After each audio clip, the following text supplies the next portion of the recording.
Welcome. You're listening to Coffee Break with Purdue Engineering, a podcast production from the Office of Future Engineers at Purdue University.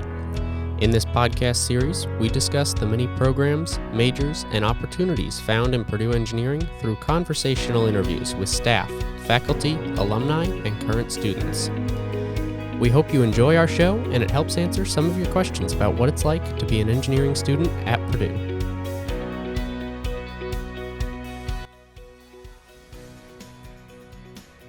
All right.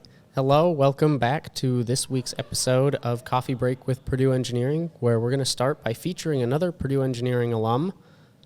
Yeah, and this week it's going to be an astronaut, an alumni astronaut. Neil Armstrong, right? Unfortunately, not this week. We're going to be talking about another astronaut that graduated from Purdue Engineering. Her name is Sirisha Bandla, and she's actually a Purdue astronaut that was on the Virgin Galactic Unity 22 mission back on July 11th in 2021. And have you ever heard of her before? Not much. I remember seeing her picture, a big banner picture that we had in front of the building, but I cannot say that I know much of her history. Yeah, so I can just give you maybe a little bit of background into like her drive and her motives. Yeah, enlighten us, Bryan. Yeah, so some actually interesting facts about her. She's actually the third Indian woman to go to space. And then I think the fact that it surprised me the most was of all the universities she could have applied to in America, she only applied to one, and that was Purdue Engineering. Good. And it was kind of due to her single-mindedness and wanting to be an engineer and to be an astronaut. She had one goal, one focus, and she went to achieve that. And Purdue made that happen for her. That's awesome. Exactly, that is great. Exactly. Absolutely. Anything else you got? No, that's all for this week. That's it? Yeah. Okay. Nice and brief. Yeah. I like it. Anyway, welcome to this week's episode again. This week we'll be discussing the EPICS program, which stands for Engineering Projects in Community Service, and that's within Purdue's engineering department. I'm one of your hosts, Calvin Given. I'm a current senior in electrical engineering from Lakewood, Colorado, planning to continue on to a master's degree upon graduation. Yep, and I'm your other host. My name is Bryan Akamadi. I'm a current sophomore in electrical engineering. I'm from Miami, Florida, and I'm involved with NESB, MEP. I also did EPICS in my first year, and I'm a member of Kappa Alpha Psi Fraternity Incorporated. And this week we are joined by Jorge Martinez, the Assistant Director of EPICS. So introducing yourself, Jorge? Absolutely. Thank you both for having me here today. Jorge Martinez, like you already said, my background is primarily mechanical engineering. I have about 20 years of experience in manufacturing prior to coming to Purdue. I've been at Purdue for about 8 years now, primarily in the EPICS program, and it's nice to be here. Thank you. Awesome. We're so glad to have you. I guess let's start off. What is the EPICS program? What are its goals, and why is it here on Purdue's campus? Okay, so Purdue is great having experiential learning as opportunities for a student. The College of Engineering has a tremendous importance in terms of experiential learning, and EPICS is one of those programs available at Purdue.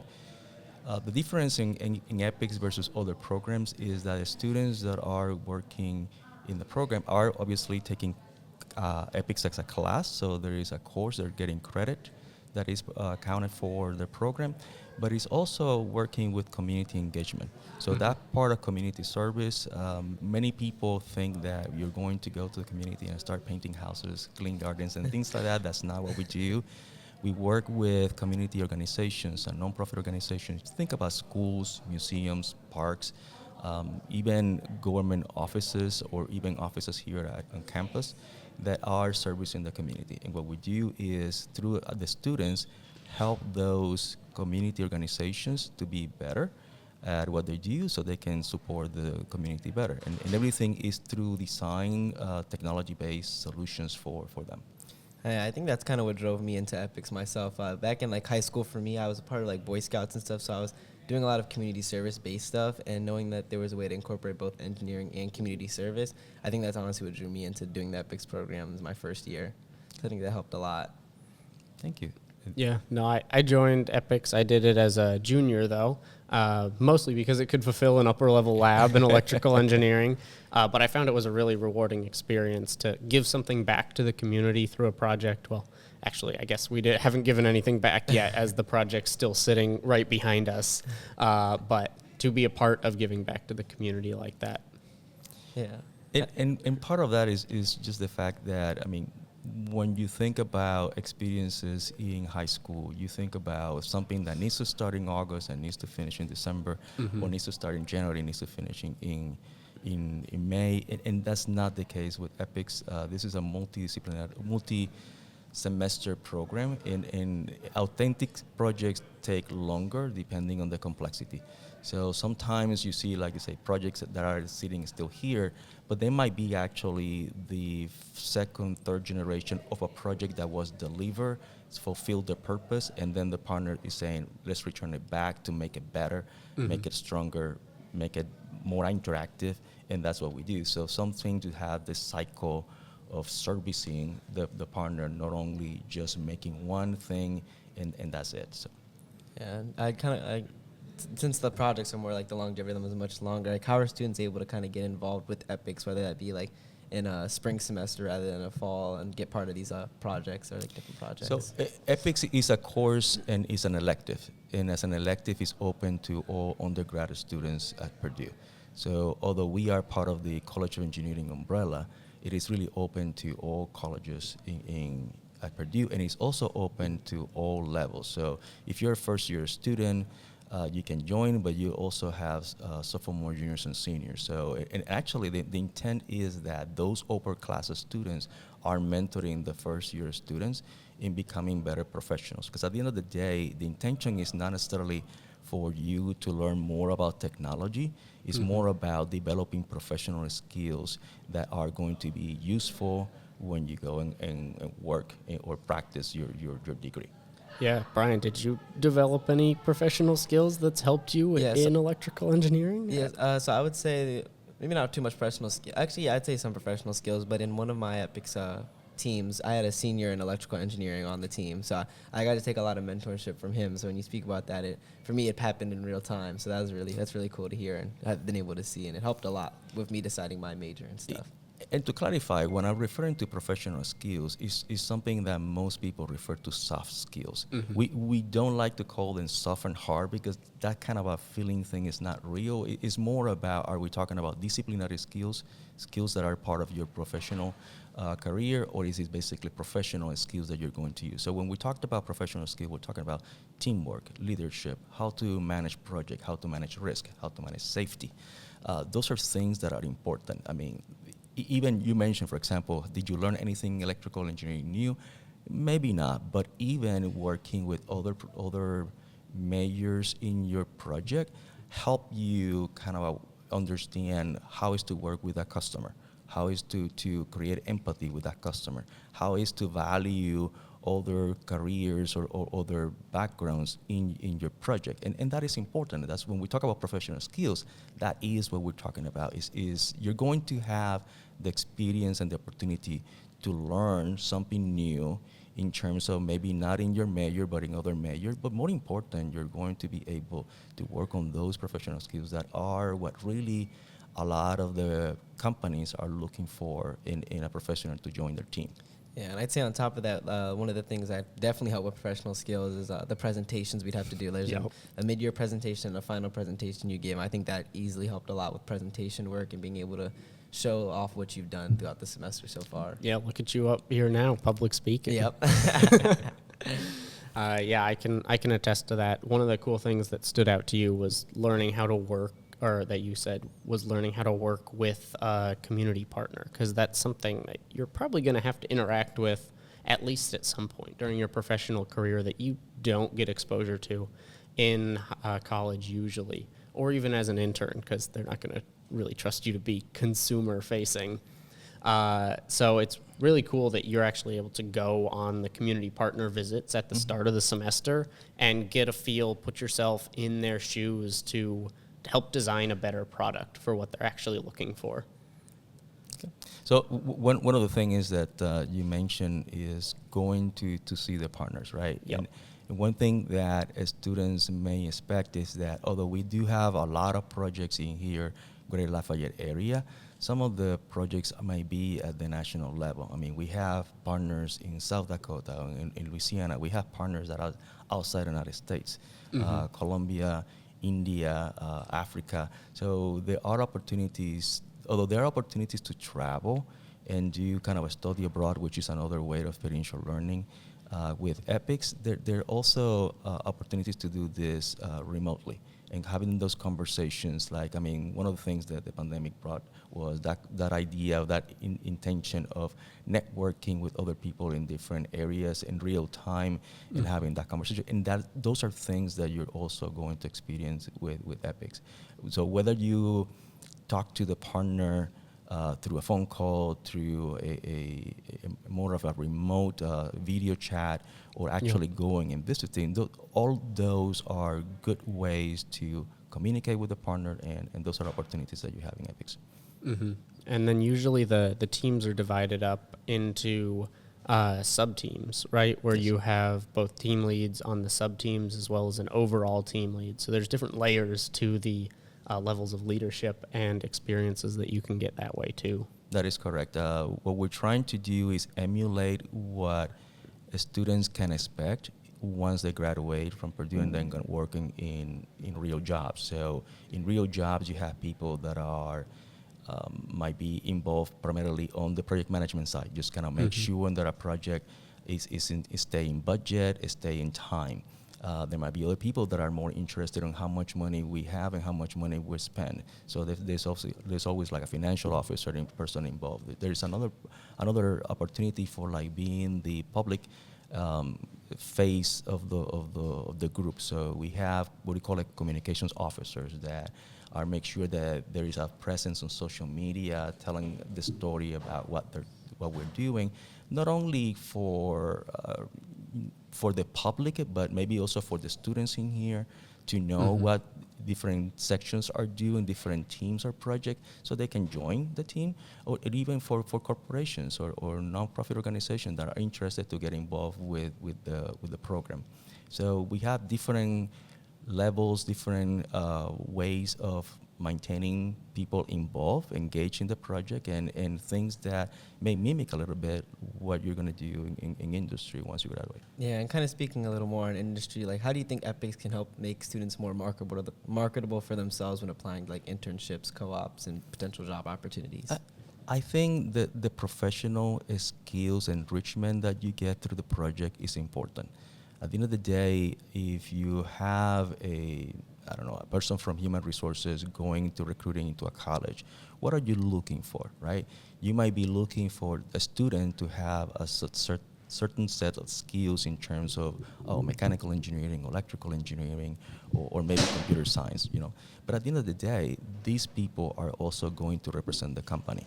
So you want them to make sure that they can talk to other people, that can have a conversation, that they have more of an ear than actually speaking. So try to understand the customer, and the customer can be not only the consumer, but also be internal customers within the organization, right? Or even teams that supply parts or products to another piece. So communication is important. The way that you assess issues and look for problem solving skills, those are things that are important, that are maybe as important, obviously, the disciplinary skill, but may not be something that you're going to learn from reading a book and just kind of going to lecture. So those experiences, whether they are in EPICS or any of the other opportunities that are at Purdue, it's important to have that experiential learning experiences to kind of develop yourself on more or beyond the career that you're studying. I think one of the best things and coolest things that I arguably got out of EPICS was that these projects are going on most likely before you showed up and are going to be going on after you're gone. And that's something that you're often going to face if you're switching teams or switching groups within a company, where you're going to have to onboard onto a project at some point. And it was really unique that EPICS is set up like that, where you don't finish it from August to December. Right. So you have to come on and learn how to transition onto that team, and then transition off of the team by leaving documentation at the end for the next team to make use of. I think for at least one of my teams, it was both a gift and a curse, because the team before us, their documentation was not as clear, it it helped us, obviously. Like, we couldn't have been where we finished with the project without it, but it just showed like how long the project had been going on, and like how sometimes the communication aspect really is the most important. And I think for me the hardest part was leaving the project knowing we were just so close but didn't have enough time to finish. So that was like it was a unique thing, but it was good to get used to, because like Calvin said, that's how the real world is. You'll leave jobs mid projects, things can happen. And this is actually one of the things that, people, I would say, they hate the most in Yeah. EPICS. It's just documentation or that kind of thing, but it is important. I started saying that I have 20 years of experience before coming to Purdue, and as working as a process engineer, working as a plant engineer, working in operations management, I always, with every project, had to document what I was doing. So if something went wrong, somebody else can go and fix it. Well, I say somebody else in case I move on, but if I will be the person, I need to know who quoted what was the price, how I can get warranty, how can I get service. And if I didn't have a file documentation, I could not do that. And imagine also, like you said, if you are moving on to another position, how the other person is going to do it if you don't have the proper documentation. So it is something that obviously students struggle, don't like it, but it is important. The other part that the students struggle a lot, and I think it's important for them to learn, is ambiguity. When you're in a project, when you are in a school, it is fairly easy when you look at textbook that you have a problem and you have all the given information. You know that the information is there. All you need to do is find information. In a real project, that's not the case. In a real project, you need to find information and you have to kind of ask questions. And there might be some things that you ask the partner and they're going to say, I don't know. Or even they may basically say, hey, this is what I think it is. But once you kind of build a prototype to show them, they change their mind. Say, now that I see it, that's not what I think it is. And I think part of it is not that they don't know. It's sometimes that when you communicate, right, you're having something in mind based on the experience that you have. Once you communicate that to another person, the person is transferring that information based on their experiences. So what you hear is not, and you kind of a thing in your mind, is not necessarily what the other person meant, but until you start building something and make it and show it, then is that when you can actually find a little bit more of the common ground to define where you are. So one of the things that we try to do in EPICS is recommend the students to build prototypes, to build things that they can do. Start with low-level, quick things that you can show, and then kind of build a little bit more into a better product, better prototype, kind of a medium resolution. And if you have to go outside to build something better, high quality, there are opportunities at Purdue that can give you that, Vector Innovation Design Center. There are other different shops here at Purdue that you are able to provide that high level of quality if you cannot find that, for example, at EPICS. Yeah, no, that's super great to talk about. Super great to point out, too. Yeah. I mean, that definitely something I struggled with when I came onto EPICS. You're used to exactly that textbook problem, or even if you're working on a project in class, you have a specific goal, a specific thing you have to meet. There's not really much gray space there, but when you're actually trying to take someone else's idea and make it a reality, there's a lot of gray space, and navigating that is a great skill to have and to develop. Yeah, it kind of, since students are facing that struggle of not knowing the answer, like what resources does EPICS have like to offer them when they have no clue where to go, or like what guidance can they receive? So every team or section, we have an instructor. We call it advisor. The purpose is pretty much being the coach of the team.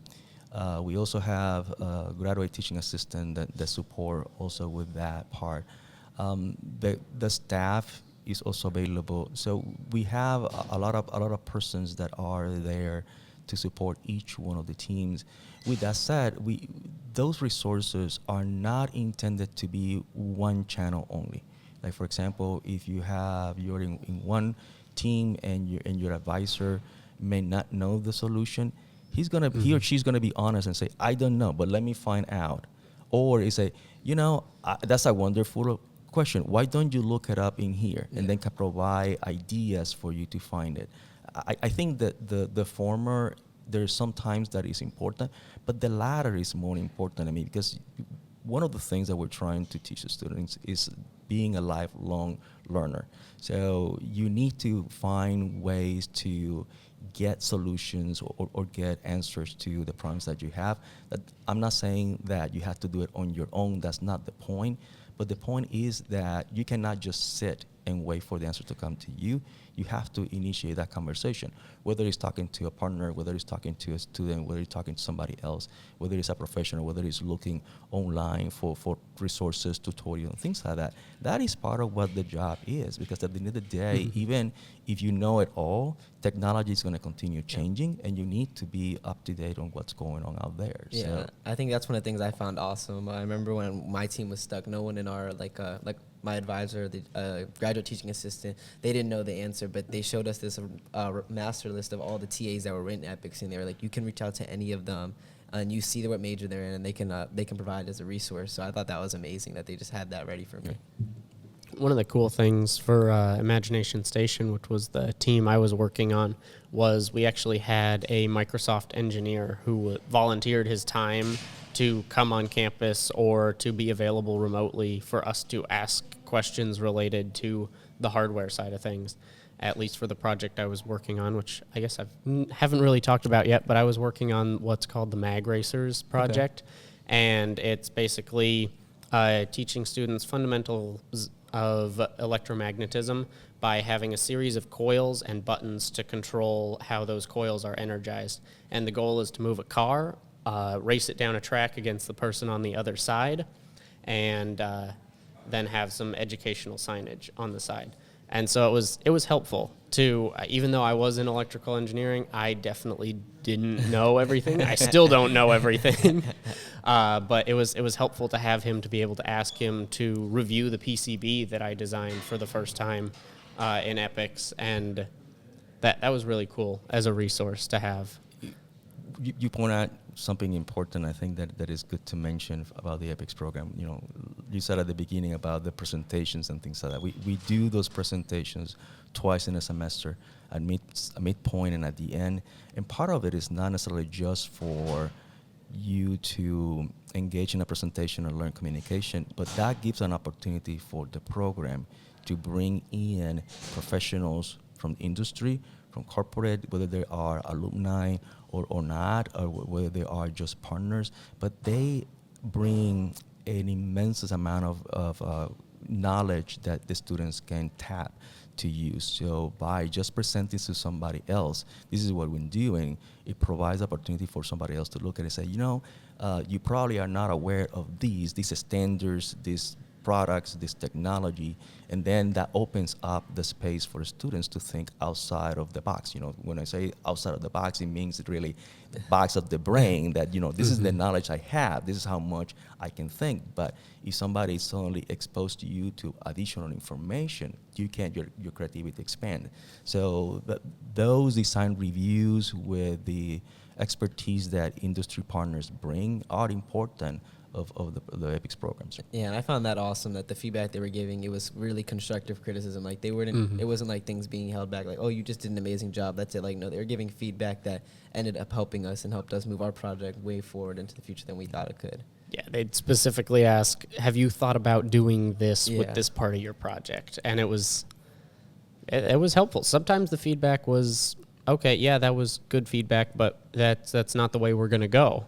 But other times it was like, yeah, we never considered that, and we wouldn't have, but it's such a better idea than what we were coming up with, that we're going to do it. Okay. And, yeah, I guess, what would you say? Well, we've talked about the longevity of the projects. So how often do projects get completed? I know we've been saying they're not completed in a semester, but how long does it usually take? And can students stick with a project if they're interested in it? Definitely. These are real projects that are being delivered to real people. So it's not the academic experience that you can just put it in a piece of paper and give it. Mm-hmm. That interaction with the real customer provides additional level of complexity. But in the same token, there are projects that are very simple that can be delivered in one semester. There are projects that are, their magnitude is much more, and it takes years to be completed. In average, I will say that projects take about 4 semesters to be completed. Okay. And the general projects, that's basically the life of them. A lot of time, like you said, I mean, you talked about your experience with the Mac race. Again, that's a project that was delivered at one point.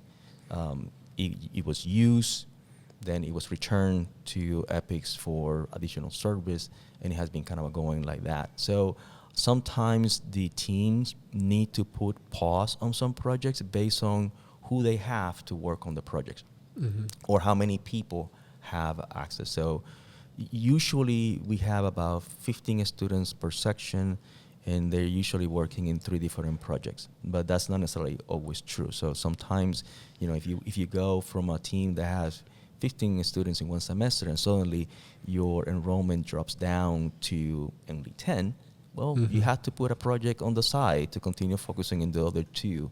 Yep. So there are priorities that we bring the partner in conversation to define what do you really need, and put more pressure, work, effort on the priorities that the partner want. There are some projects that, for example, they might be very interested, but they might not have the space to put it in place. With Imagination Station, for example, those of you that knows it, is a STEM-dedicated museum here in Lafayette. Their floor space is limited, and they like to rotate their projects. So sometimes, just because you see the project here, that doesn't mean that we continue working on it, but that doesn't mean that the team is not capable of delivering it. Is that the partner is not capable of receiving it yet. So we have to kind of work with the partner just to see what makes sense for them, what makes sense for the students that we have and the amount of students that we have, and all of those things kind of play into when the project is delivered. Yeah, Bryan, how long was your, well, first let's take a step back. What was your project? Yeah, so how long was it going on before you came on? I was working with DASL, Dictionary American Sign Language team. So I believe before us, it'd been a couple years. I think maybe 2023. So maybe 4 or 5-ish years. Right? It's been going on, it'd been going on for a while, and COVID obviously. So that obviously put kind of a pause on it. But we had basically gotten it to really close. I think we had it to an 80% accuracy rate with because it was basically a translation app. So with the signing, we were about 80%. So we were very, very unfortunate and sad that we couldn't deliver. But, we do what things as we do. So, but it was nice to know that I was able to, me and my group were able to have such an impact on such a long project. And hopefully we put it into a direction where it could be finished in a soon time. Well, one of the things that is interesting about EPICS and that affects also longevity is the fact that when students come when they are new, everybody is interested in working on technology, and they just make the fun part of building something, right? And it takes I would say about 4 to 6 weeks for the student to realize that this is not for me, this is for somebody else. So they have to pivot on the mentality, and that affects where they go in the project. So sometimes when you have 16 weeks to complete a goal on the semester, and the first 4 to 6 weeks are kind of wasting understanding, right? That's in industry, that's what we call the learning curve. Yeah. You basically go into a new technology or a new process. There is always a learning curve of users to learn that. And I think we go through that in EPICS too. Yeah. The students kind of never been in EPICS before, and they say, oh, this is what I'm going to do, and then realize, oh, I'm sorry, this is not for me. This is for my partners. I have to shift in terms of my thinking. And I think that is part of the reason why some of the project delay. And I think our partners, this is more testimony for our partners than it is for the program. Our partners are great in the sense that they understand that the students are in that level of, discovering how their careers are going to impact society. And they're very patient in terms of, okay, they'll get there. Just kind of work. Yeah. The other thing is that, EPICS is a 1 credit to credit. Depending on how many credit you take, you can be working about 5.5 hours to, usually 5 to 7.5 hours per week. So when you look at documentation, when you look at presentation, when you look at things like that, the amount of time that a student actively put into a project is going to be about 50 hours in total. So considering moving 50 hours, spreading them through 16 weeks, the amount of time that a student can put into the project, not what they are required to put. Yep. Also affect a little bit the speed on what they can do. And again, our partners understand those things and are very patient with us, and they are also, they enrich themselves with the involvement with our students. So. Yeah, so just for a little clarification, the EPICS classes are usually set up with a lab that meets once a week for, I think it's 2 hours. 2 hours. And then if you're a 1 credit hour student, you're expected to work about 3.5 hours outside of that dedicated lab time. And then if you're a 2 credit hour student, it's about 5.5 hours in addition to that. Right. And yeah, I guess that's all I had to clarify there, a little bit of the logistics of the course there. And I would like to say that we are actually in one of the EPICS spaces that we have available for the students. This behind me is kind of a space that we use for assembling projects and things like that. So it's kind of a little bit of chaotic in a sense, but it is basically also how the space works in terms of students being able to interact, try different things. We promote that. We promote kind of try and see and iterate in things. So this space allows for those. Yeah, I mean, some of the projects are right here behind us, including the one I worked on. And what are some of the tools and resources that students have within the labs? Like, are there soldering irons? What are the basement labs that we're not actually used for? Okay, so we have, from a tool perspective, we have a dedicated space for electronics and electrical hardware. Your typical, like you said, soldering, iron, but also multimeters, oscilloscopes, function generators, and things like that, so they can modify the circuits. We also have a woodworking area downstairs, kind of a drill press, table saws, band saws. We have a spray booth. We have a laser engraver in our area. We have a couple of 3D printers. We have a computer lab in our space as well. We have been moving the computer lab more to a hybrid space because nowadays students are bringing their own laptops to class, and they have the opportunity to use a lot of the software online. But we still have an opportunity for students to use tools that upper class students may use in their department to have them in here. So those are services that we provide. The biggest area I think that is used, which is kind of unique, is the actual meeting room. The classroom, if you want to call it like that, is not your lecture-based classroom with everybody's a lot of seat looking front to a whiteboard. They're actually boardrooms. They are intended for students to move around, participate, talk to each other, move things, and if they need to drop everything in the meeting room to head out to work in the field, whether it's inside of Purdue or outside Purdue, they can do that. So those 2 hours, they can kind of work on whatever space they need to work. It's all student-led. It's student-defined how we use the time, right? Outside of lab, I would say that, outside of the lab session, students still have access to these spaces. After doing a safety quiz that we provide, we allow students to come in 24/7 using their Purdue ID card. Obviously, the higher risk equipment, we locked it down, so to avoid safety problems. But other than that, the space is available for students to come in at any time.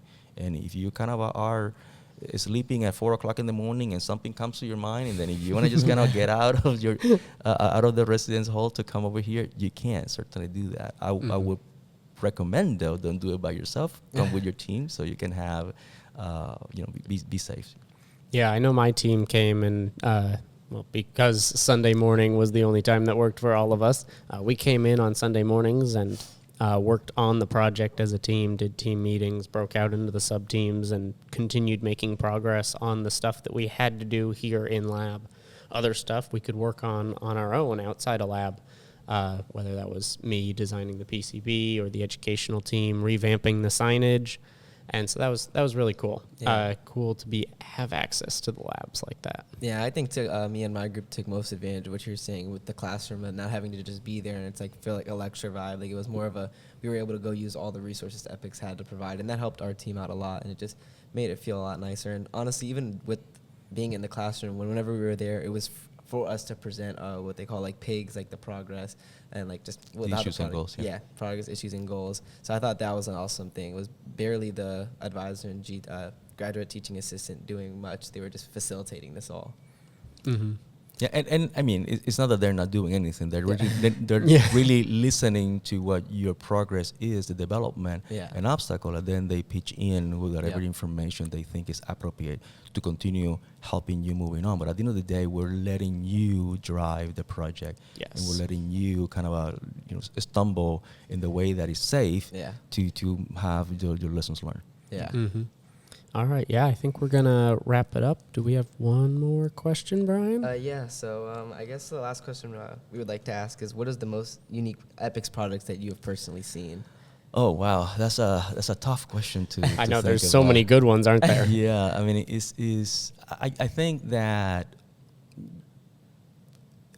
I cannot pick one, but I think what comes to mind is that whether it is on some of the casting plaques that some of my students have done for the local cemetery, the local firehouse and things like that, to celebrate and commemorate their history, to working in projects in Colombia to address water scarcity or water purification.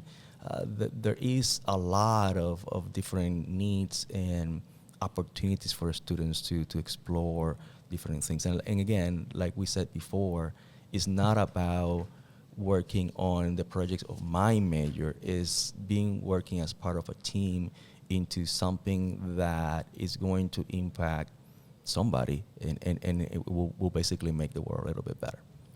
Yeah, totally. I think that pretty much sums up the best part of EPICS right there, is that you can actually give back to that community.